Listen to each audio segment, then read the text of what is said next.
My name is Beth Lissman. I am the United Nations representative for the Loreto community, the US-based Loreto community, and happy to be collaborating today with the Teresas, Teresa Blumenstein and Teresa Kotturan, who you'll meet presently, to put together this part 2 of this United Nations orientation.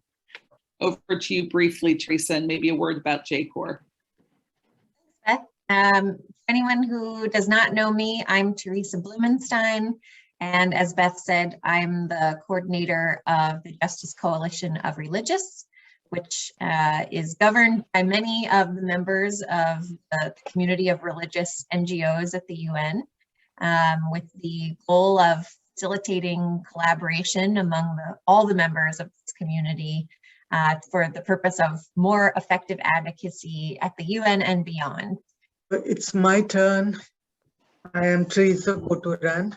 I am a Sister of Charity of Nazareth as the main NGO representative for Sisters of Charity Federation, a coalition of 14 charities from US and Canada. So I will have the privilege of taking you through the functional commissions of the UN. All right. The UN Charter was established established ECOSOC in 1945 as one of the 6 main organs of the UN. The Economic and Social Council is the heart of the UN system to advance the 3 dimensions of sustainable development: economic, social, and environmental. ECOSOC links a diverse family of UN entities dedicated to sustainable development, providing overall guidance and coordination.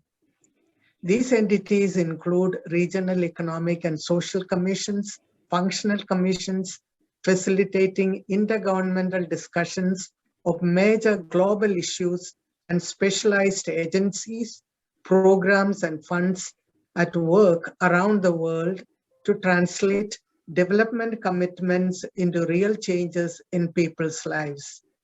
ECOSOC is the gateway for UN partnership and participation by the rest of the world. It offers a unique global meeting point for productive dialogues among policymakers, parliamentarians, academics, foundations, businesses, youth, and over 5,000 ECOSOC registered NGOs. So the 5 regional commissions are Economic Commission for Africa, based in Addis Ababa, Economic and Social Commission for Asia and Pacific, ESCAP, Bangkok, Economic Commission for Europe, ECE, Geneva, Economic Commission for Latin America and the Caribbean, ECLAC, Santiago, Economic and Social Commission for Western Asia, ESCWA. The thematic issues that ECOSOC takes up are advancement of women, countries in special situations, governance and institution building, human rights, international trade, macroeconomics and finance, population, science and technology and productive sectors, social development, statistics, sustainable development, human settlements, and energy. So we have the Commission for Social Development. Many of you have heard about it. We call it CSOC-T. The meetings are coming soon. It was temporarily established in February of 46, then formally in June 1946, called the Social Commission. It was renamed in 1966. Its purpose is to advise ECOSOC on social policies. The Commission has 46 members elected for 4 years. So then the Commission also has a bureau. You will hear more about it later. The issues that social development takes up are aging, civil society, cooperatives, disability, employment, family, indigenous peoples, poverty, social integration, youth. One of the watershed moments for the Commission on Social Development is the World Summit for Social Development in Copenhagen in 1995, where a consensus was come to put people at the center of development. Commission on the Status of Women, CSW. Many of you have already registered or are participating in side event preparation or statements, etc. The principal intergovernmental body, this is the body dedicated to the promotion of gender equality and the empowerment of women. It was established in June 2146. In 1996, this mandate was expanded to review the progress and problems in the implementation of the Beijing Declaration and Platform for Action, and for mainstreaming gender perspective in UN activities. Priority themes are based on Beijing Declaration and linkages to the 2030 Agenda. And it is UN Women who gives lead to CSW at the UN. The other commissions, we have Commission on Population Development established in 1946, Commission on Narcotics and Drugs in 46, Statistical Commission in 1947, Commission on Crime Prevention and Criminal Justice in 1992, Commission on Science Technology for Development 1992, UN Forum on Forests in 2000. A little bit on Statistical Commission. Those of you who were, most of us are new to this. If you are looking for a definition for some issue that you are working on, it is the Statistical Commission that needs to create a definition. So those of us who worked with the Working Group to End Homelessness and ECOSOC on the issue of homelessness, we could not get a definition from the Commission. We only got a description. So the role for creating definitions are with the Statistical Commission. Commission for Sustainable Development. It was established at the first Rio Earth Summit in 1992. At the UN conference in Rio on Rio +20, member states decided to replace it with the high-level political forum. When you hear in 2012, when you hear anything on high level, it is indicative that participation from state capitals as heads of state or ministers will be participating in that meeting. It's not just the delegates who are appointed to the UN. Implementation, follow-up, and review of the 2030 Agenda for Sustainable Development takes place within the framework of HLPF. We have an HLPF modalities to govern the process. So our participation in HLPS depends on this modality. Then other interagency tasks, entities. Financing for Development Coordinating Secretariat was established in January 2000. It's for the global development and international economic cooperation. The first international conference was held in Monterrey, Mexico in March 2000. Second international conference to review the implementation of Monterrey was in Doha in 2008. The focus of this financing for development is on mobilizing domestic financial resources for development, mobilizing international resources for development, that is through foreign direct investment and other private flows, international trade as the engine for development, increasing international financial and technical cooperation for development, external debt, addressing systemic issues, enhancing the coherence and consistency of the international monetary, financial, and trading systems in support of development. A third international conference on financing took place in July of 2015 in Addis Ababa, Ethiopia. And Most of our work is based on these 3 conferences. Other UN treaty bodies, Rio Convention, you have a UN Framework Convention on Climate Change, UNFCCC. It is based in Bonn. It was entered into force in 1994 as a result of the Rio Earth Summit in 92. Conference of Parties, COPs, meet annually. You have heard enough about COP26. Many of you must have read or participated in COP26 in Glasgow from October 31 to November 12, 21, because it's a watershed event for us all on climate change and how we all need to collaborate and cooperate and make changes at the personal level. UN Convention, Treaty and treaty bodies. It's an agreement between definite countries that is legally binding to the contracting states. It becomes legally binding when a country ratifies the convention or treaty in their parliaments or senates. UN human rights treaty bodies are committees of experts created to monitor government's implementation of specific human rights conventions. 10 of the human rights agreements are overseen by treaty bodies. This happens in Geneva. Then we have the Convention on Desertification, which was created in 1994. It was established to combat desertification. It is the sole legally binding international agreement linking environment and development to sustainable land management. This convention addresses specifically the arid, semi-arid, and dry, humid areas known as the dry lands, where some of the most vulnerable ecosystems and peoples can be found. And then UN Convention on Biological Diversity, it's based in Bonn. It's signed by 150 government leaders at the 1992 Rio Earth Summit.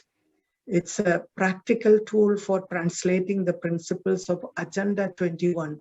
Agenda 21 is the result of the Rio Plus 20 meeting. It recognizes that biological diversity is about more than plants, animals, and microorganisms and their ecosystems. It is about people and our need for food security, medicines, fresh air and water, shelter, and a clean and healthy environment in which to live. UN Convention CBD meetings are supposed to take place this year, the second part in Kunming, China. The first part took place in October. We don't know whether there will be a change. I'm sure you heard about the 1 million species extinction. So this is all part of it. Then some of the UN General Assembly committees are, you will hear in your conversations and meetings. First committee, it is on disarmament and international security. Second committee, economic and financial. Third committee, social and humanitarian cultural. Those of you who are participating in ECOSOC, you will hear them saying, please take part in third committee. Those of you who are engaged in FFD will take part in second committee. Fourth committee is on special and political decolonization. The rest are. Then you have UN expert bodies. UN Permanent Forum on Indigenous Issues, established in July 2000. The Permanent Forum on Indigenous Issues is a high-level advisory body to the ECOSOC. The forum was established in 2000 by a resolution with a mandate to deal with Indigenous issues related to economic and social development, culture, environment, education, health, and human rights. There is a history of it. You can have it later. Then the 1994 was declared as the Decade of World's Indigenous People. The 2000 Permanent Forum on Indigenous Issues, then you had International Second Decade from 2005. 2007 UN Declaration on the Rights of Indigenous Peoples. You had 2014 World Conference on Indigenous Peoples. So Indigenous, you will hear about the Indigenous Forum from later. Then other intergovernmental organizations, there are standing nine. We can't see it. Committee on Non-Governmental Organizations. This is the committee that approves our application for ECOSOC accreditation at the UN. There are 19 members. They consider our application. Some of the members are not friends of NGOs or civil society.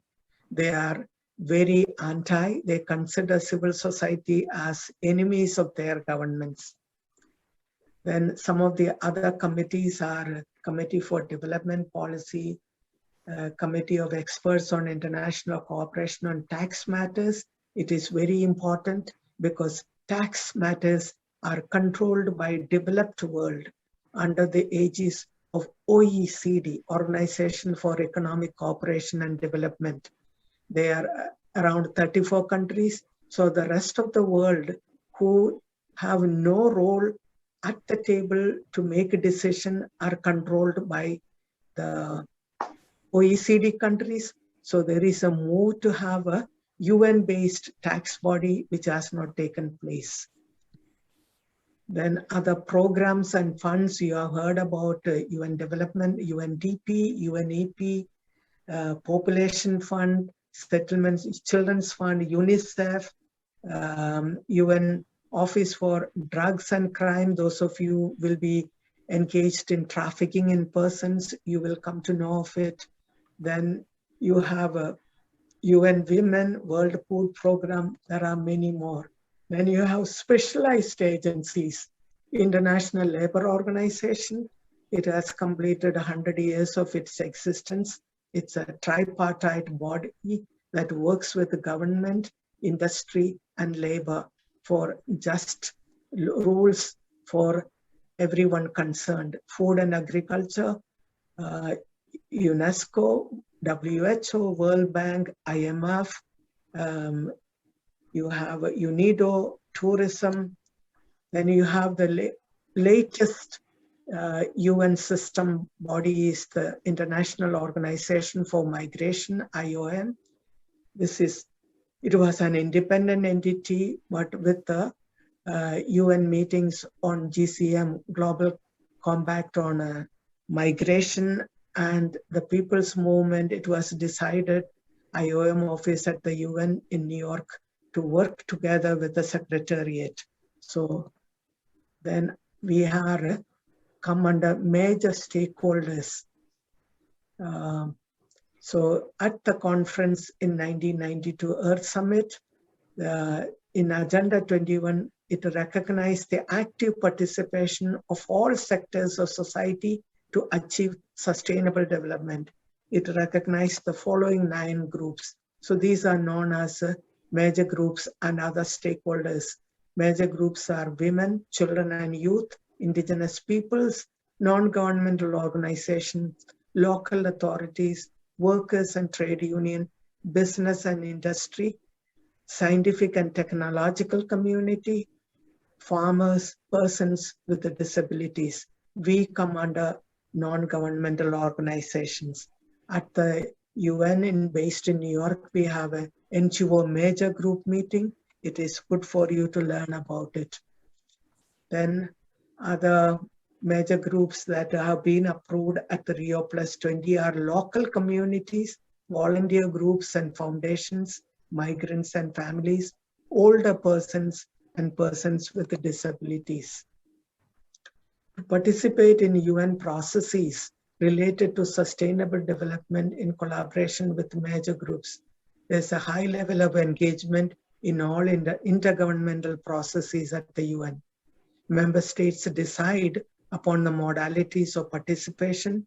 Organizing partners made up of accredited organizations who function as facilitators between the major group constituencies and the DST. You can find more information on sustainable development knowledge platform on major groups and how we can participate. So thank you. I hope I didn't go over the time.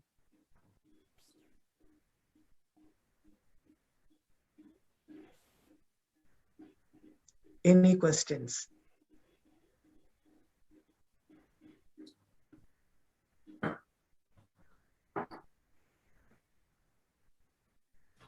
We recognize that was a lot of information in a very short amount of time, and your head might be spinning right now.